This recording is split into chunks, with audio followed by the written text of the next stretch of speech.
राजस्थान के एक भक्त हुए, और कैसे भक्त थे? काले खां, म्लेच्छ थे। उनका प्रसंग मैं कभी कभी सुनाया करता हूं। तो भगवान के परम भक्त श्री मदन मोहन जी के भक्त हुए, और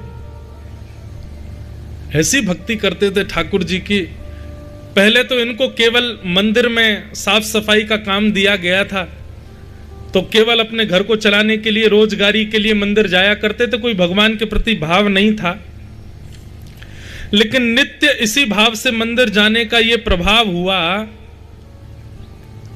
कि धीरे धीरे इनको ठाकुर जी की भक्ति की लत लगने लग गई। अब तो ऐसी स्थिति हो गई कि पूरे दिन मंदिर में रहते और मंदिर में बैठ करके ठाकुर जी को ही निहारते रहते। बीच में भोजन करने के लिए सब लोग अपने अपने घर जाते, परंतु ये वहीं बैठे बैठे ठाकुर जी को ही देखते रहते। और इसी का प्रभाव ऐसा हुआ कि इनके सब परिवार के लोग इनके बड़े विमुख हो गए, और सबसे ज्यादा तो इनकी पत्नी, क्योंकि काले खां के कोई पुत्र नहीं था, संतान नहीं थी। बहुत ध्यान से सुनिएगा सब लोग। राजस्थान में हमारे वृंदावन के ठाकुर जी विराजते हैं, श्री मदन मोहन लाल जी। हम जो सप्त निधियों का वृंदावन रसामृत गाते हैं, आज से गाएंगे, आप सबको उसकी प्रति मिलेगी। उसमें एक ठाकुर हमारे वृंदावन के श्री मदन मोहन जी, और मदन मोहन जी विराजते हैं करौली राजस्थान में। और एक विडंबना की बात बताऊं, मैं आज तक कभी करौली नहीं गया, पर मदन मोहन जी की इतनी कथाएं गाई हैं, मदन मोहन जी का इतना लीला वर्णन किया है कि निश्चित है जिस दिन जाऊंगा उस दिन मदन मोहन जी का अद्भुत आनंद आएगा दर्शन करने में। मंदिर में झाड़ू लगाने की सेवा करते थे काले खां। लेकिन जब भी घंटे घड़ियाल बजते, आरती होती, तो काले खां झाड़ू छोड़ के और जहां सिड्डियां थी ना, वहीं दूर खड़े हो जाते। तो सबसे ऊंची सिड्डी जो थी वो काले खां के बिल्कुल नेत्रों के पास ही आती थी। तो वहां से वैष्णवों के चरणों के बीच से हल्की सी थोड़ी सी झांकी मदन मोहन जी की काले खां को दिखती थी।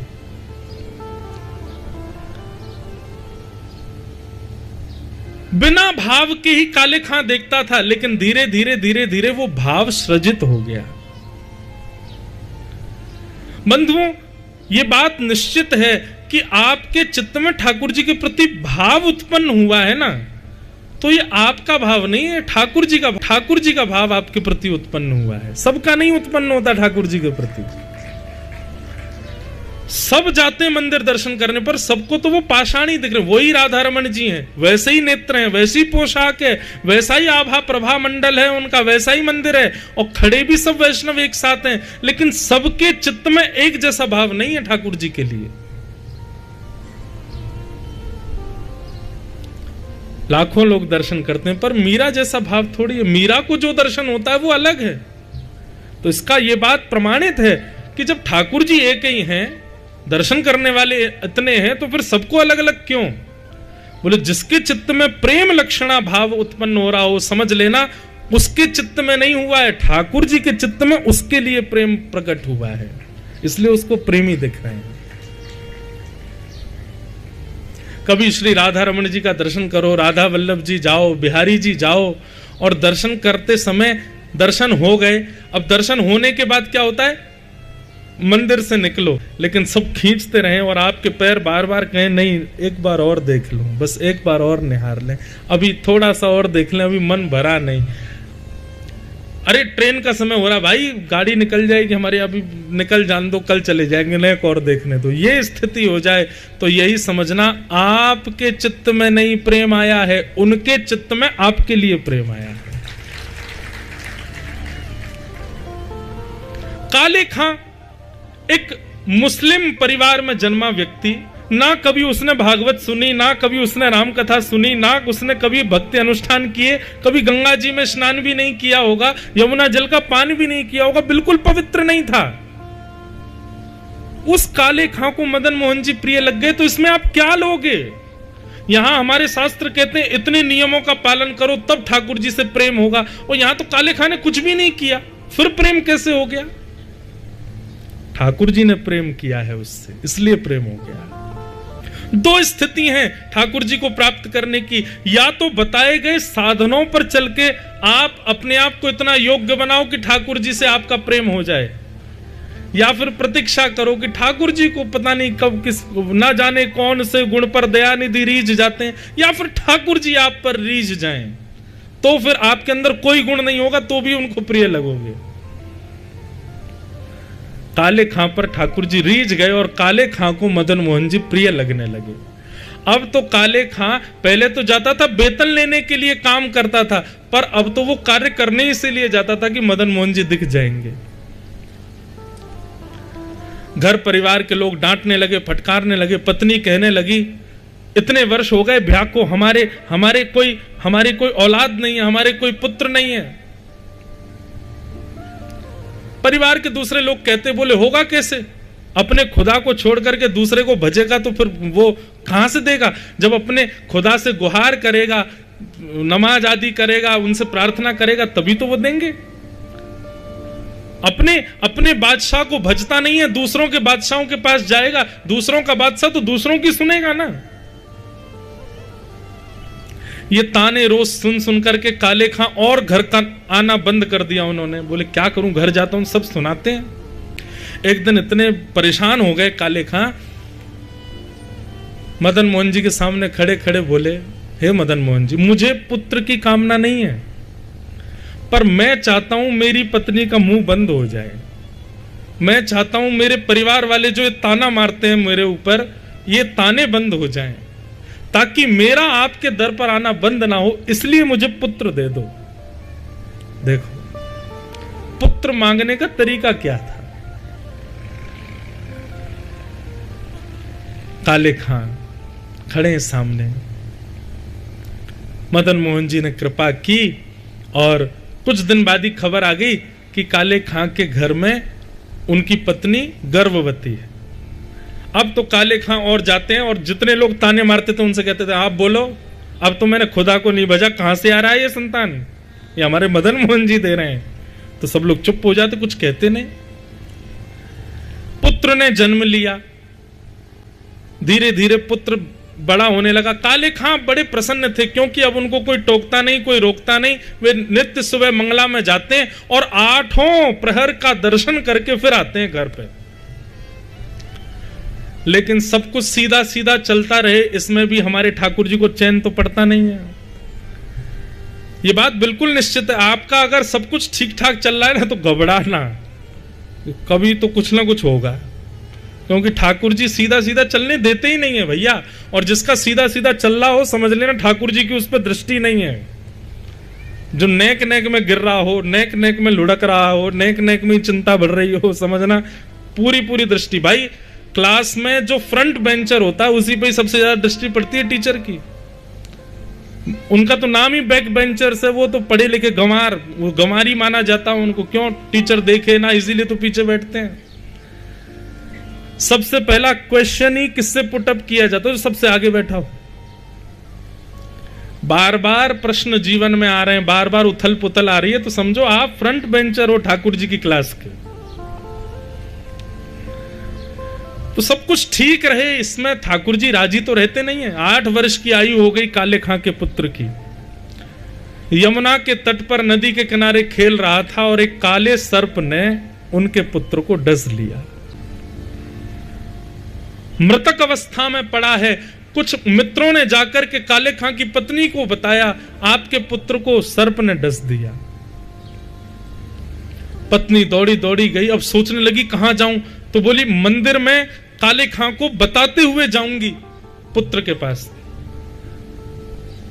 काले खां को जाकर के सूचना दी, बोले जल्दी चलो। बोले क्या हो गया, इतनी हाफ क्यों रही हो, क्या हो गया?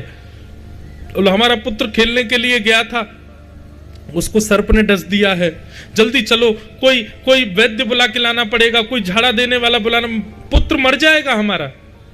इतने में ही घंटा बजने लगा ठाकुर जी की राजभोग आरती का।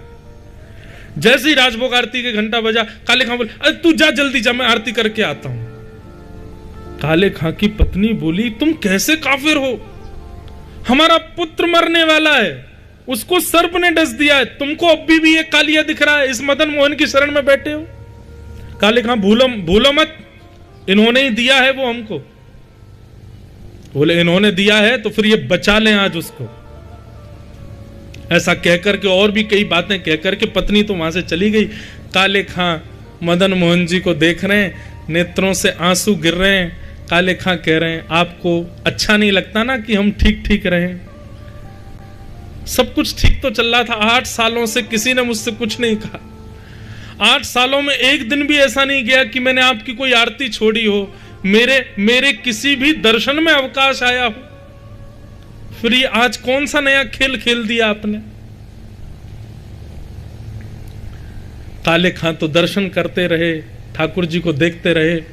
इतने में ही पीछे से पत्नी, अपने मृतक पुत्र, उसके मुख से झाग निकल रहा था, पूरा शरीर नीला पड़ गया था, उस पुत्र को ला करके काले खां के बगल में रख दिया, मदन मोहन जी के मंदिर के देहली के बाहर।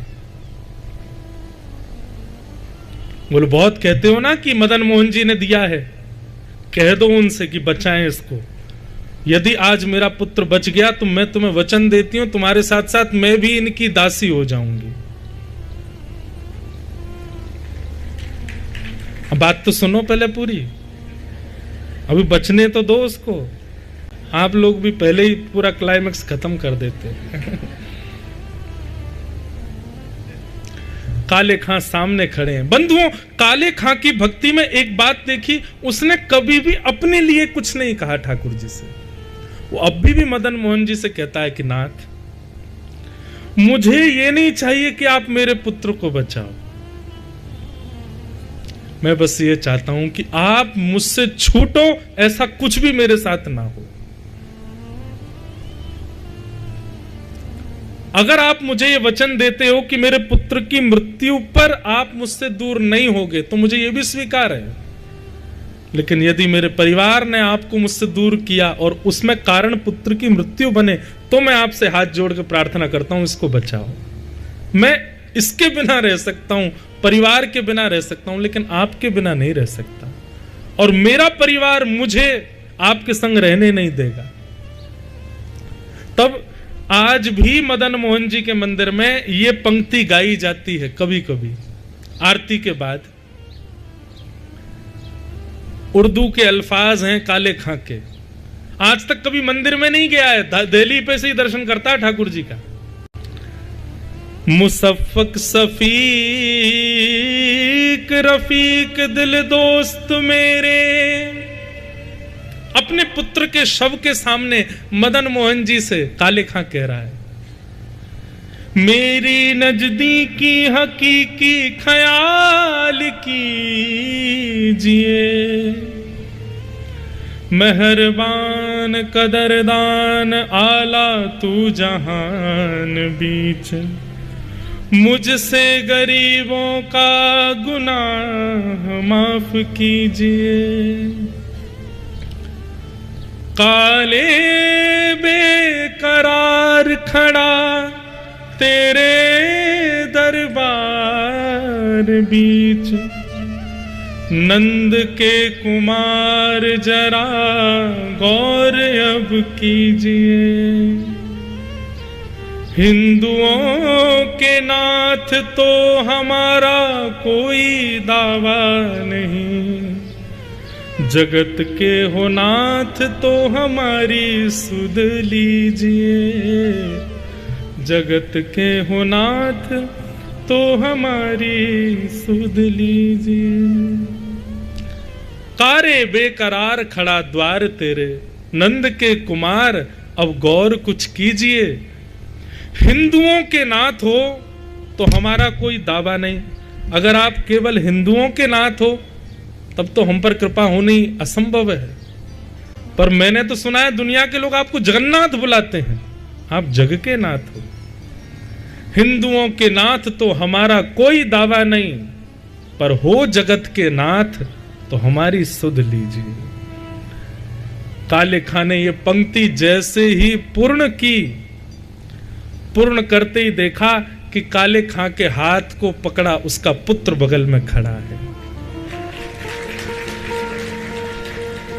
काले खां ने जैसे ही देखा अपने पुत्र को, पुत्र कहने लगा, पिताजी वो कहां है? बोले कौन? बोले जिसने आकर के मुझको उठाया, जो मुझसे अभी वचन देके गया कि तू उठ जा, मैं तेरे साथ खेलूंगा। मैं लेट रहा था, मैं कह रहा था नहीं मुझे तो सोना है, मैं तो जा रहा हूं, मुझे नहीं आना वापस, लेकिन वो मुझे वचन देके गया कि तू अगर आएगा तो मैं तेरे साथ खेलूंगा। वो कहां है? काले खां बोला, किसकी बात कर रहे हो? बोले सांवला सा था, उसमें से चंदन की सुगंधी आ रही थी, कटाक्ष नेत्र थे। पिताजी नेत्र कोई देख ले तो ऐसा लगे कि ऐसे नेत्र दुनिया में किसी के नहीं, ऐसी सुंदर मुस्कान थी। पिताजी वो कहां है? काले खां ने अपने पुत्र को गोद में उठाया और कहा, सामने देख। जैसे ही मदन मोहन जी को देखा, 8 वर्ष के पुत्र के नेत्र भी सजल हो गए। हाँ पिताजी यही तो आए थे मेरे पास, यही तो मुझे उठा के लाए हैं। काले खां का पूरा परिवार नतमस्तक हो गया श्री मदन मोहन जी के चरणों में।